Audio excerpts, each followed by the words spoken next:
8. So this will be the last lecture regarding the theory of ultimacy.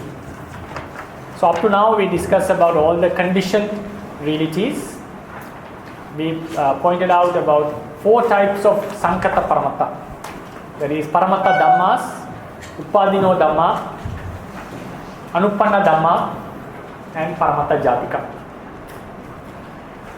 So now we come into the next part of the paramattha realities, that is the asaṅkhataparamattha. Asaṅkhataparamattha means unconditioned reality.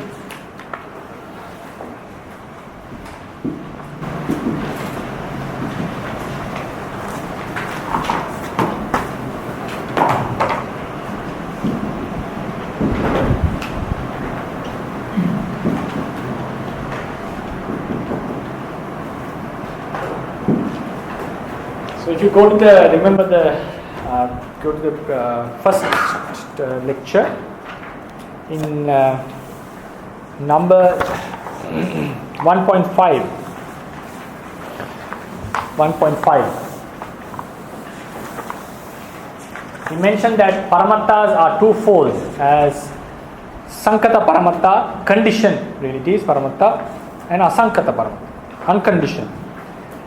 An existence that depends upon other existence for its existence is called asaṅkhataparamattha. Such an existence either arises and persists or remains unabandoned due to other existence. So this is the nature of asaṅkhataparamattha. Next week's lecture will be based on this saṅkhata nature, conditionality. So I'll be explaining more details about this supporting nature of a reality to another reality, to arise, persist, to remain unabandoned. So there are few points that we have discussed regarding conditionality. So then comes to unconditioned realities, paramattha, an existence that does not depend upon other existence for its existence is called asaṅkhataparamattha. So existence that do not depend upon others for its existence is called asaṅkhata. Asaṅkhataparamattha doesn't have an arising. According to the tradition, whatever reality which arises, arising means coming into existence having not existed before. For such a incident to happen, always there should be supporting factors. These are called conditioned. So if something is unconditioned, it means it cannot have an arising. If this doesn't have an arising, it means it is not depending on conditions. Something which doesn't depend on conditions can sustain by itself. So we consider it as an everlasting reality. So what the vanishing is found in realities which arises only, because they are made out of conditions. And they are oppressed by the phenomenon called jara, the aging. That's the one kind of a phenomenal aspect which is called aging. Aging is different from rising and vanishing. Rising and vanishing, arising, jati and marana are natures that can be found in conditioned realities. They arise and they vanish. This phenomenon called jara is a very special phenomenon. By it, all the conditioned realities are oppressed. So the speed of arising stops at a certain time and it gets decays and it vanishes in the end. So why this arising stops? Because it's been oppressed by the fire. We call it a fire. We call it like a fire in the tradition. Oppressed by the fire of jara, fire of aging. It's a phenomenon of aging. It's similar to a resistance on the floor. When you roll a ball on the floor, there is a natural resistance which reduces the speed. In the same way, the realities which arises are always affected by this jara. So that is why the speed of arising stops at a certain time and it comes into the phase of passing away. So there is also one important aspect, jara. I'll be discussing this in the next week lecture regarding the conditionality. So unconditioned reality is not affected by any of these. It is a state which has no arising, which has no passing away, which is not affected by jara. So when we say it doesn't have arising and passing away, it doesn't have a persisting stage also. This is also very important to understand. We normally say conditioned realities.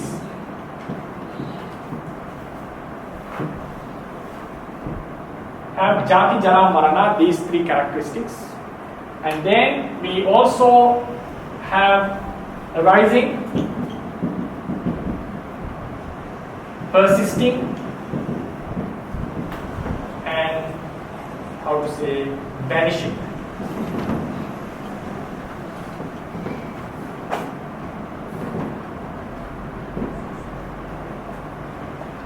So arising, persisting, and vanishing. If I draw it in a,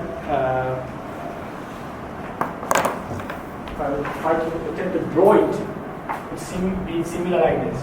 It doesn't mean that realities happen in this way, just to get an idea. So the speed of arising reduces. So it's like this, and then it goes. So with speed of this arising reduces because of the effect of the jar. So when, the point I want to say is, if something has an arising, something has a vanishing, then we can find a persisting stage. Titi, we normally in Pali we call it titi. If the reality is unconditioned, it has no beginning, it has no end. So there is no in between phase of the beginning and the end. So there is no persisting phase. So we don't call it doesn't have a titi. Not having titi doesn't mean not existing. No. Unconditioned reality exists according to the doctrine. But its existence is not called a titi. Titi means the phase between arising and passing away. So therefore we should not say, according to the following the rules of the doctrine, unconditioned reality doesn't have arising, doesn't have passing away, doesn't have titi, persisting moment, but it does exist. Its existence can be found with the fourth mode of verification. If you go to 1.4, we mentioned there are 4 ways to verify whether a thing is ultimate or not. Among the 1.44, the fourth mode, Satchikarana, attaining. So this unconditioned reality is something attainable. So what is this attainability? I will be discussing in next semester. I have dedicated 4 lectures for this Nibbana. Nibbana means unconditioned reality. So what is this idea of attaining? If I take time to explain it, it will cost this lecture. So attaining is not seeing. Seeing is a different quality, different function. It goes into pariññākicca. Attaining, what I am discussing here, is called, experiencing with the mind and the body. This experience is not only confined to observing as an object. So in the literature, sometimes it is mentioned that the word for attaining is called Satchikarana. There are 2 types of Satchikarana. Patti vasena, Arammana Karana vasena, by making it as an object, taking it as an object, or attaining it. So this attaining is also twofold. If I keep on going, this will be a detailed lecture on this point. So this Pattikarana, attaining, has another twofold, is going twofold. I will be explaining this in the next semester. So what I want to say is, attaining means experiencing with mind and body. This experiencing is not confined to taking it as an object. It is not only taking it as an object. So this unconditioned nature is verified by means of attaining, and it has no beginning, it has no end. So according to the literature, it is considered as an everlasting reality. There are 2 ways to explain this everlasting reality. One way is, it is not explainable in terms of logic. It has to be accepted based on the faith of the teachers who advocated it. Another way is, it is explained as the freedom from the suffering which was going to happen. There are 2 ways to explain this unconditioned reality. So I will take more time on the next semester to fully explain this reality. So this unconditioned reality in the Buddhist doctrine, Theravada doctrine, is 5-fold. If you go to the number 1.57, in the page number 15, you hand out page number 15, 1.57. This unconditioned reality is explained as 5-fold. We call it Sammuti Nibbana, Tadanga Nibbana, Vikambana Nibbana, Samucceda Nibbana, Nissarana Nibbana.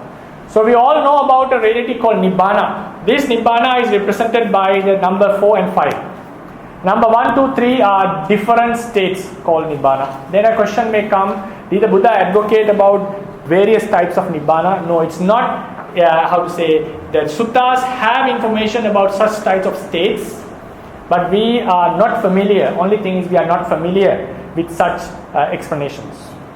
So I'll be talking about in detail at that lecture, so I'll leave it for the time being. So I just want to emphasize that there are 5 types of Nibbana. Nibbana is, if you go to the explanation of the 1.57, a state in the bold letters, state of ceasing of the suffering that would have arose if the conditions prevail. The ceasing of suffering, Nibbana. Then the next explanation is state of being free from the suffering that would have confronted if the causes prevail. So we call it Vimutti, liberation. So we can call it a liberation, we can call it a cessation of the suffering. And there are 2 aspects to explain it. One is to accept it as it is, as the Buddha has mentioned, according to the tradition. Next one is to becoming free from the suffering to which we are bound to. Then there is asaṅkhataparamattha. Then I move on to another 2 aspects of the ultimacy. So with the explanation of asaṅkhataparamattha, we come into the conclusion of the realities.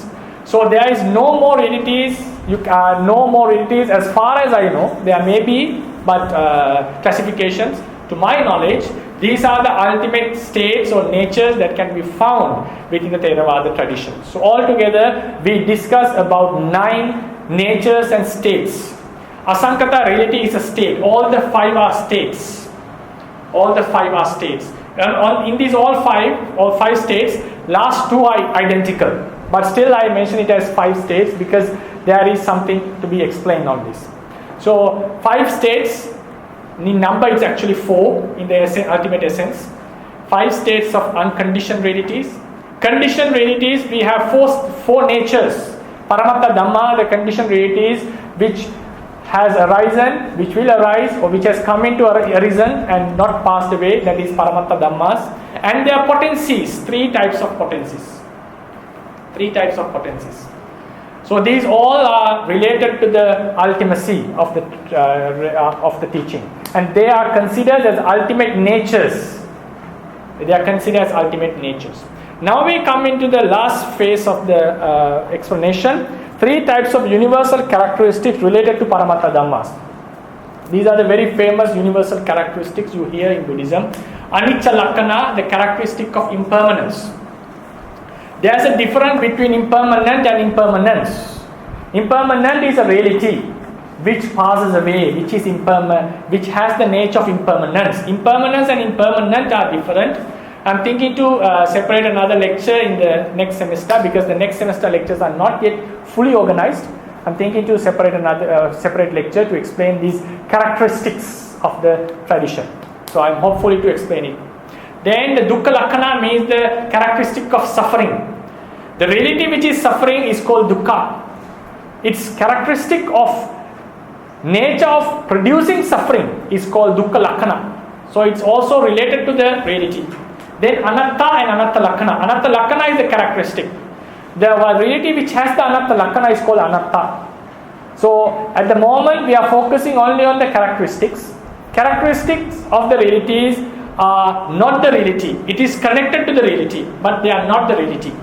You cannot find these characteristics beyond the reality or apart from the reality, but they are not considered the reality. Reality is a thing that which has an intrinsic nature, which has a rising and passing away, paramatthadhammas. But these characteristics are found related to the realities, connected with the realities. So they have to be explained related to the ultimacy, but they are not ultimate natures. Then we come into anipphannarūpas, 10 types of rupa, because in Abhidhamma you study 28 rupas. But in this chapter I was always emphasizing as 18, and if you go into the countings that I have made in separate different places, what are the realities represented by upadina, what are the realities represented by anuppanna, so anuppanna realities, and also paramatthadhammas. I have always omitted the 10 anipphannarūpas. That was done with a purpose, because according to the teachings, these anipphannarūpas are not realities. They are natures connected with the concretely produced rupa. So they are 10 in number: akasa dhatu, This is the gap. If you go into the explanation, 1.59. Anipphannarūpas, corporeality, not concretely produced by causes, are also not paramatthadhammas. However, they are related to concretely produced natures in certain ways. Akasa dhatu is the gap between two rupa kalapas, tiniest cluster of matter, void region that delimits and separates groups of corporal clusters. So this is the gap between two rupa kalapas. So therefore, it is explaining Abhidhamma as a rupa, but it is not an ultimate reality. Then kaya viññatti and vaci viññatti, bodily and verbal intimation. This is a certain modification caused by the mind. In the vayo dhatu, in case of kaya viññatti, bodily intimation. In the patavi dhatu, in the case of while speaking, in vaci viññatti. So these are caused, nature's, certain modification caused by the mind in certain realities. They are not realities. Then we have three rupas called rupasa lahuta, rupasa muduta, rupasa kamanyata. There is the lightness, malleability, and wieldiness of rupas. So it's like the rupa become more light, more easy to be used, and also they are become effective in their activities. So these kinds of natures can be found in rupa in certain times when the conditions are supportive. So these characteristics are found in the four great elements. They are not the elements. So they are not ultimate reality. Then we come to the Lakkhana Rupas, Upachaya, initial genesis of matter in a material process. In a material process, when a certain process happens due to a certain condition, the initial genesis, initial arising is called Upachaya. In the process, the rupa keeps on happening again and again, new rupa. This continuation, the genesis during the continuation is called Santati.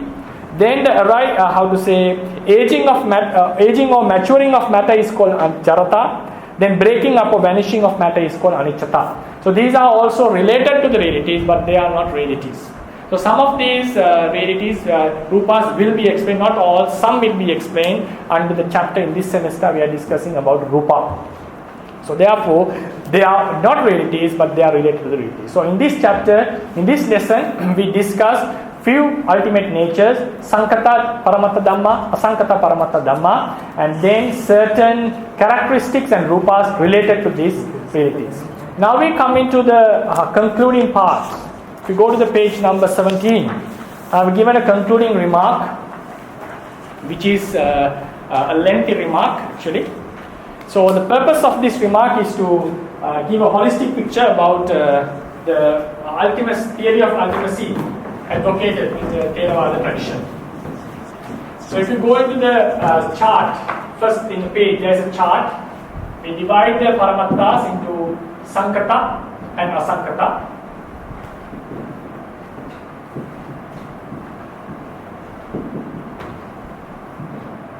Then asaṅkhataparamattha is 4/4 as paramatthadhammas.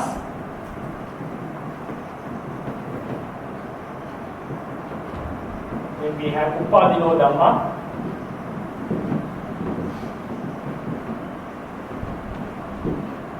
We have anuppannadhamma.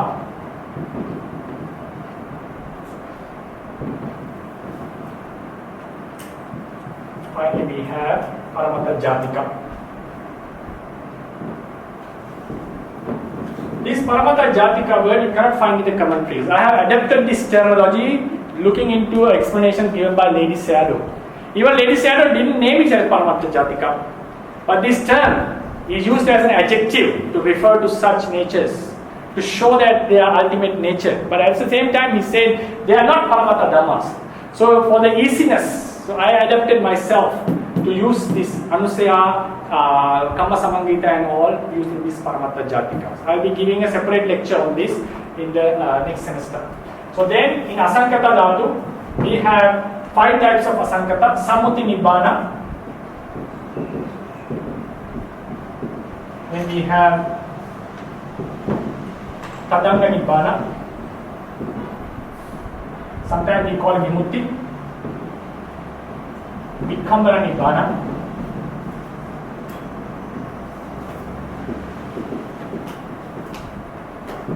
Samucceda Nibbana.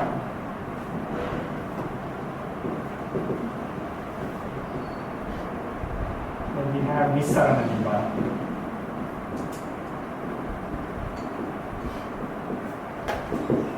So there is another type of Nibbana explained by certain teachers called Patipassada Nibbana, but it refers to the Palachitta, so it's an ultimate reality, so I don't include it because these are talking about unconditioned reality. So these are the 9 types of realities that we discuss in this lesson. So these first three, right? These first 3, sometimes there will be controversies regarding them. But I have followed the very famous and erudite teachers who have explained about this, who belong to the Theravada tradition, starting from ladies, including Lady Sayadaw.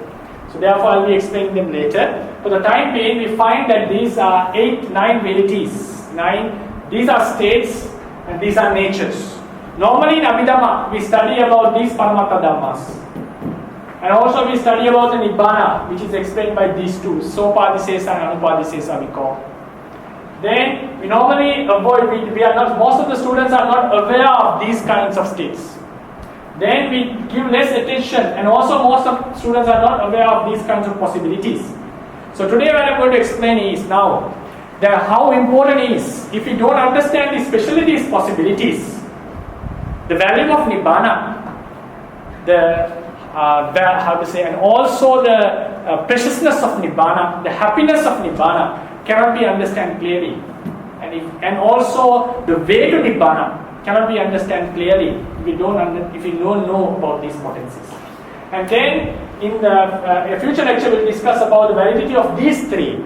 These 3, knowing about the existence of these 3 states will affect many Buddhists to consider about their lives in a new aspect, to make their lives more happier, as my understanding, and also to look into the life with a different angle.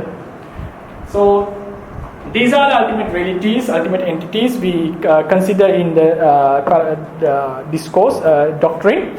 And most of these paramatthadhammas, Buddha has mentioned in many suttas, has divided them into khanda, ayatana, dhatu, like aggregates, bases, elements, and explained lots of details, giving them in suttas, and shown them how suffering they are. And the thing is, these paramatthadhammas, the characteristic of these paramatthadhammas, we explained in the lecture number 5, their characteristic is they have an intrinsic nature, which is not reducible, irreducible intrinsic nature, which is empirically observable. And also, they have sub-functions and sub-characteristics. All paramatthadhammas have an intrinsic nature and also intrinsic function. So these are the characteristics, how to find a paramatthadhamma. Again, I will say they are irreducible, at the same time they are empirically observable. When I say empirically, including the 6th sense of the mind. Then we came into we classified these paramatthadhammas as which has arisen and passed away, which has arisen but not yet passed away, something which has not yet arisen. So these, based on these arising, we call these paramatthas as atita, the which has arisen but not yet passed away as pachuppanna, which has not yet arisen as anaghata.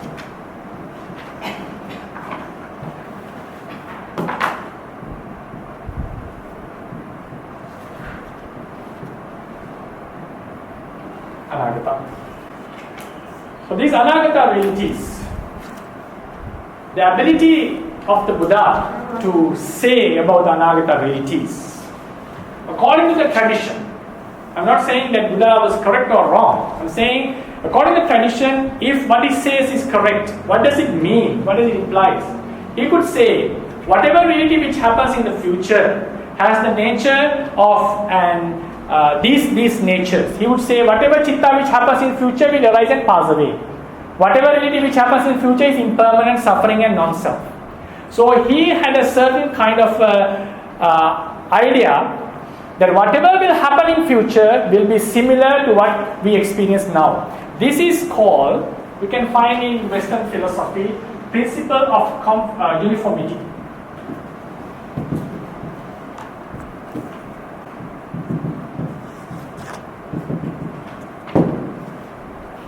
Principle of Uniformity.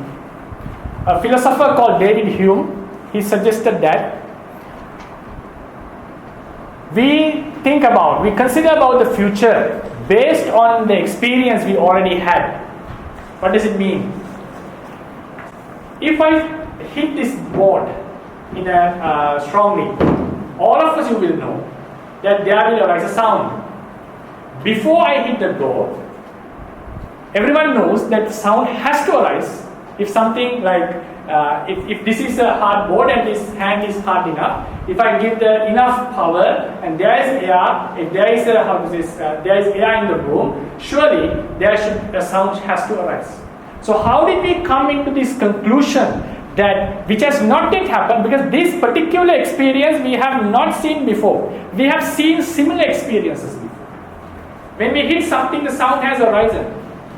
So how did we come into a conclusion that a sound has to arise? So sound surely will arise, because in our instinct we know that whatever is going to happen is similar to what we have experienced.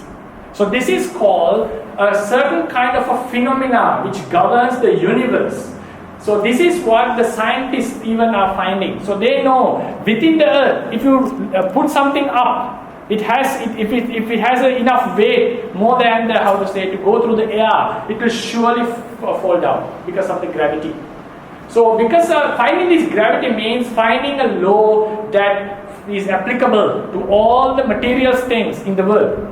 So likewise, there are phenomena which governs the whole universe. So according to Buddhist literature, what the Buddha also has done is he has understood the phenomena of the existence. So therefore, he could say whatever chitta which arises in future will have the same intrinsic nature of the chittas which we have today.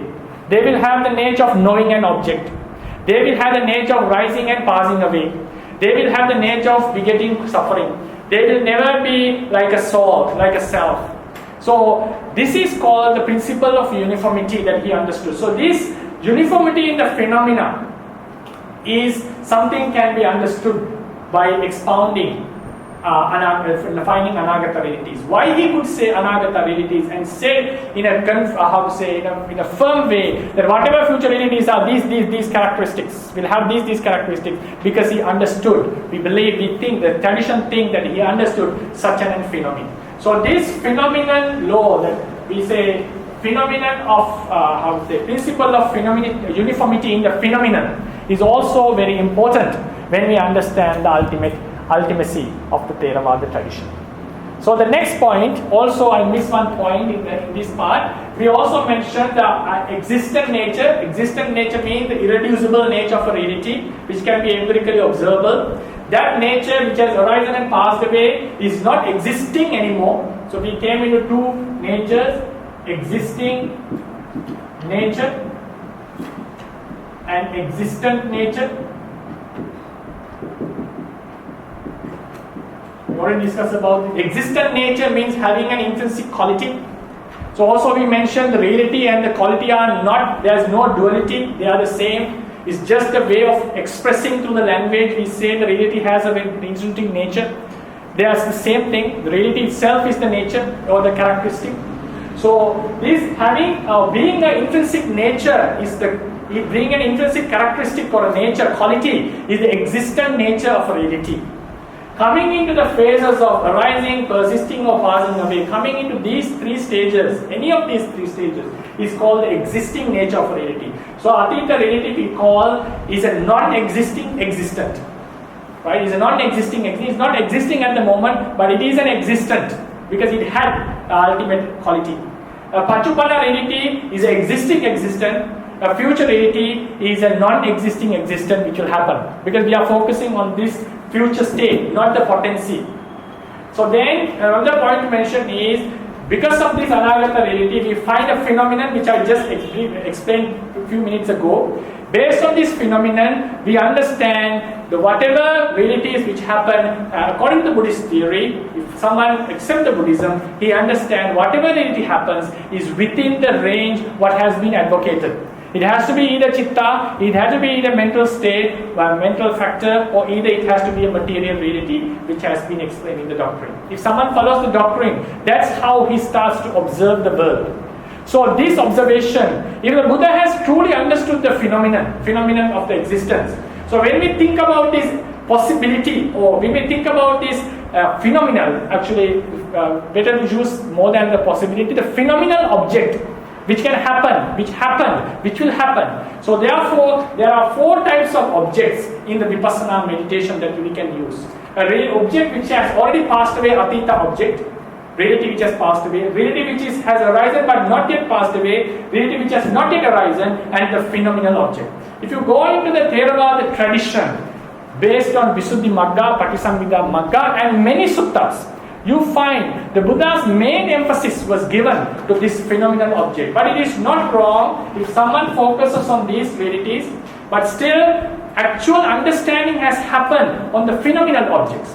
Because if the existing nature of a reality matters to Vipassana meditation, no one can get rid of the suffering. No one can get rid of the kilesas. Because always the future realities which come into the existing nature. So all the realities have to be observed, keep on observing. So what does it mean that someone eradicates the kilesas and come into a full understanding? He understands that whatever object that happens, possibility, has the natures of impermanence, suffering and non-self. He gets detached from this phenomenal object. It's actually, when he gets detached from the phenomenal object, automatically he get detached from all the 3 types of objects. So therefore, in Vipassana meditation, if you go into Visuddhimagga, you find that contemplations are recommended to divide the life into 10 decades and start to contemplate whatever reality which happened in the first decade has passed away, second decade, third decade, fourth decade, till the 10th decade. It never says that a person who is in the 4th decade cannot contemplate on the 5th, 6th decades. It is possible. Why is that? Because the Theravada tradition advocates Vipassana meditation based on the phenomenal object. It's not focusing on the actual object of Atita, Anagata, Pachupa. Then a question may come: if the phenomenal object is actual, or is it actual or a concept? It is an actual object. It is not just a concept. Concept means something that we created looking at ultimate reality, like a chair, like a person. You cannot understand the true nature of a concept. But the phenomenal object is something which can find in the ultimate sense. It's also similar to the potency. Potency is not something, it's a concept that we surely experience. In the same way, this phenomenal object is an idea of the paramattha, it's not a concept. So therefore, this phenomenal idea, phenomena is also something we have to understand with related to the ultimacy of the tradition. Then we come into another point, existent. The Theravadins advocated that these realities, especially the paramatthadhammas, exist. Then how, because there are some debates on the present, among the present scholars, that this existence of the realities was something that was later developed by the Theravada tradition. So how should we understand within the Theravada tradition? How should a person understand within the Theravada tradition? Is this existence is mentioned in the suttas? Is this existence is something which has adapted at a later time? If you go to the canon, you find in many places the Buddha has mentioned the khandhas arise and pass away, dhatu arise and pass away, 4 elements arise and pass away, vedana, sanya, sankhara, sometimes manasikara, passa, different cetasikas, consciousness, these arise and pass away. For the Theravadians, what happened was, for them, if something to come into arising and passing away, it has to be an existent. Only an existent can come into the state of existing. A non-existent coming into the state of existence doesn't make sense to them. So therefore, the Buddha's teachings of advocating the rising and passing away of certain realities means for them that these realities are existent and they come into the state of existing at a certain time and they pass away. The next point is for them to advocate this existence of realities is the Buddha's classification and naming of realities.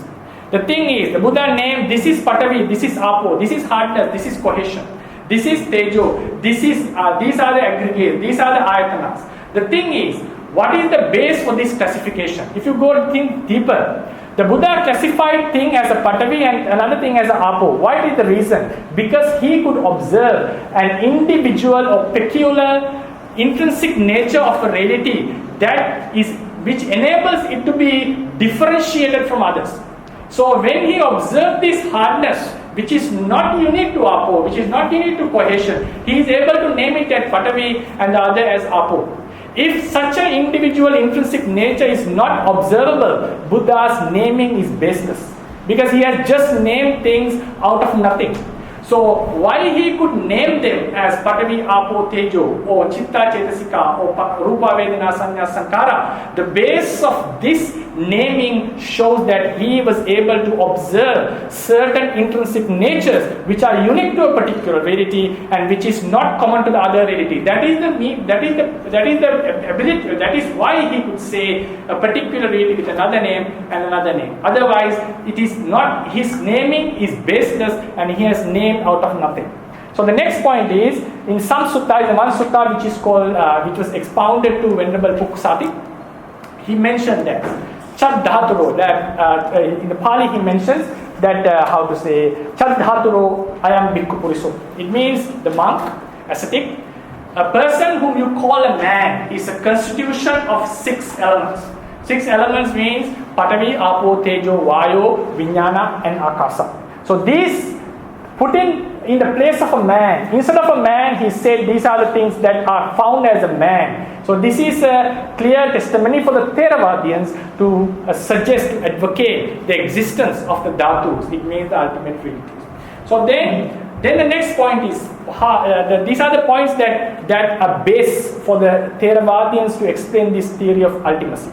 Then the next thing is, they consider this existence like paramatthadhammas based on the uniformity of experience. Another point.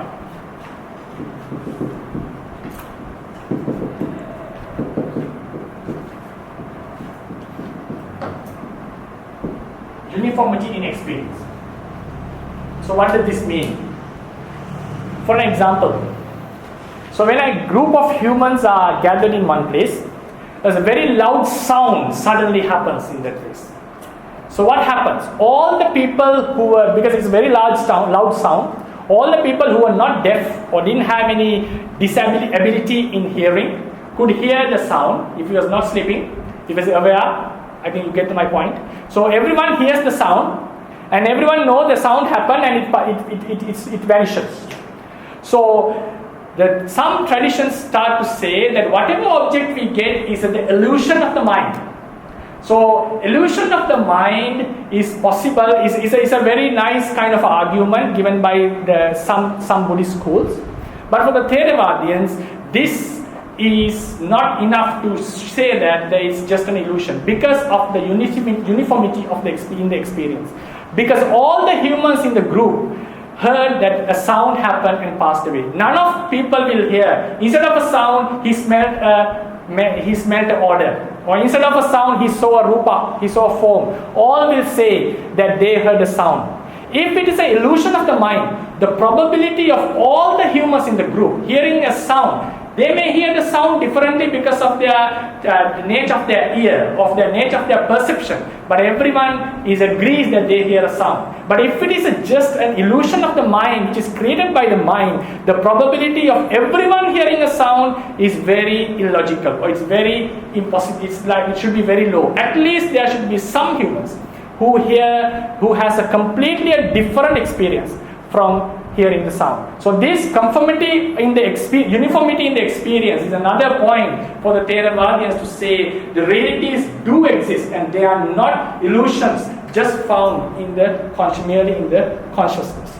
Then they also mention, because of the teachings found that the rupa and nama arise and pass away, they explain they are delimited. These realities are delimited by the rising and passing away, so they are momentary. So this shortness of the momentary, according to Theravada tradition, personally I believe this rapid shortness, which is you can found in the time of the Milinda Panya, Venerable Nagasena also explains, whether this rapidness that you find in the present Theravada tradition, whether it came from a very ancient time or later addition, I am unable to say, but what I can say is Theravadins have advocated that these paramatthadhammas rise and fall in a very, very rapid speed. So they consider they are very momentary. In the doctrine, you cannot find the rapid, how fast they change. Only the Buddha has mentioned they arise and pass away.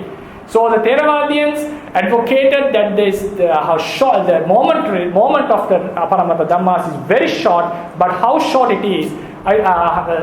is not clearly mentioned in the doctrine canon. But in the Milinda Panha, you can see when Venerable Nagasena was questioned, in a moment of a snap, like this moment, snap of a finger, how many chittas arise? So he gave example of a paddy in a paddy field, a certain amount of a certain range of area of a paddy field. So how many rice seeds can be found in that area? So more than that number of chittas will arise in such a short time. So likewise, Theravadians advocated the shortness of the Paramatthadhamma. The life of a Paramatthadhamma is very short.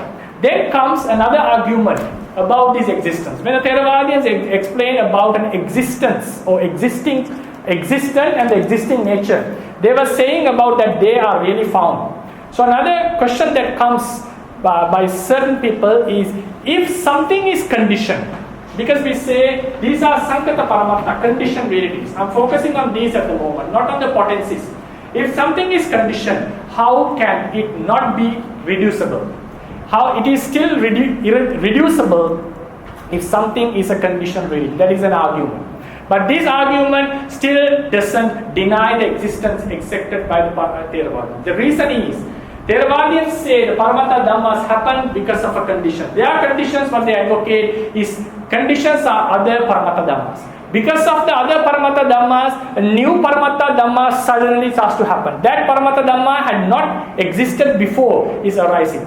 So in in some teachings like Sarvastivadins, they explain that the paramatthadhamma existed before its arising. For the Theravadians, coming in, the appearance of the intrinsic nature is itself is the arising, its appearance.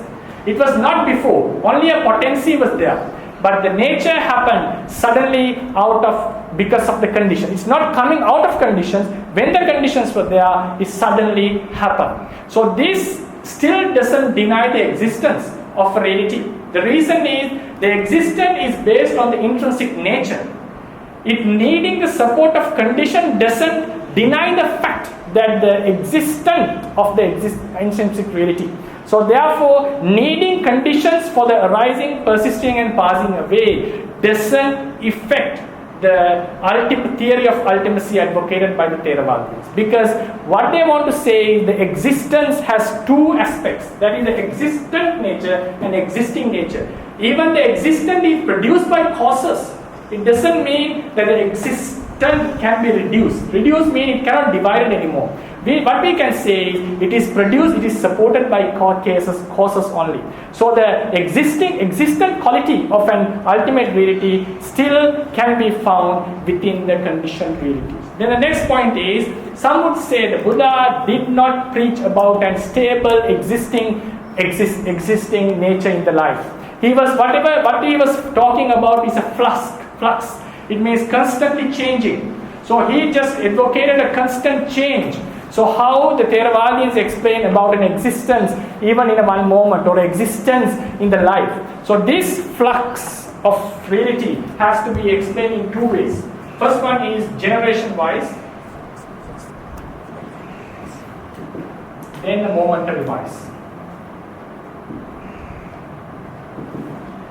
In generation wise, according to the doctrine, Nama Rupa arise and pass away, and it happens in a generation. So whatever Nama Rupa passes away, it disappears, another one happens, it passes away, another one happens. So if you talk about the generation, there is always a flux going on, because nothing is stable. As soon as it arises, it passes away, another one arises, passes away. There is no reality which exists constantly throughout the generation. So according to still, even the momentary, the existence come and pass away, the generation is in a flux, so therefore what the Theravadins explain as existence doesn't affect this idea. But because what I want to say is, if someone says the Buddha explained a flux in the existence or the instability or constant change, this idea is correct. Because even in generation wise, you can see it's a constant change. Then comes in momentary wise. One can argue, how if it's a constant change, how can you advocate a momentary existence? So according to Theravadins, still this is valid. Even they would say, still this constant change is found, but with a momentary existence. How would they explain? So they explain a reality arises according to the asaṅkhataparamattha sutta. It passes away, and during that time there is alternation. So alternation means it is getting weaker. So something which was not there happened to arise. Happened to arise means it's a plus force, I would call. So plus force means it's not a stable force, it's something which was not there, which suddenly happened. So this is also not a stable state, it's an arising stage. Then after it arises, it gets decayed because of the aging, the phenomenon of aging. Aging means, decaying means it's getting weaker. It's not stable even at that moment. It's getting weaker, alternation is found, and suddenly it starts to disappear. So within this moment, there's a constant change. Even, within this short moment, the constant change is still found. But the constant change doesn't deny the existent nature. What changes is the existent. So therefore, even the Buddha has advocated a constant flux in the generation wise or momentary wise, still the existent nature is not denied. So therefore, the Theravadians standing upon their doctrine of ultimacy, still can explain the impermanence doctrine very well according to the teachings. So then we come into the last point of this lecture. We explain about the paramatthadhammas. So we discuss about few aspects and how the Theravadians suggest that existence, theory of ultimacy is valid according to their understanding based on the doctrine. So then we come to the potency. So there are three types of potencies that we mentioned. So the potency means it is related to anaghata reality, future reality. So future reality means with something which has not happened yet. So this anaghata reality at the moment is connected with a potency or possibility,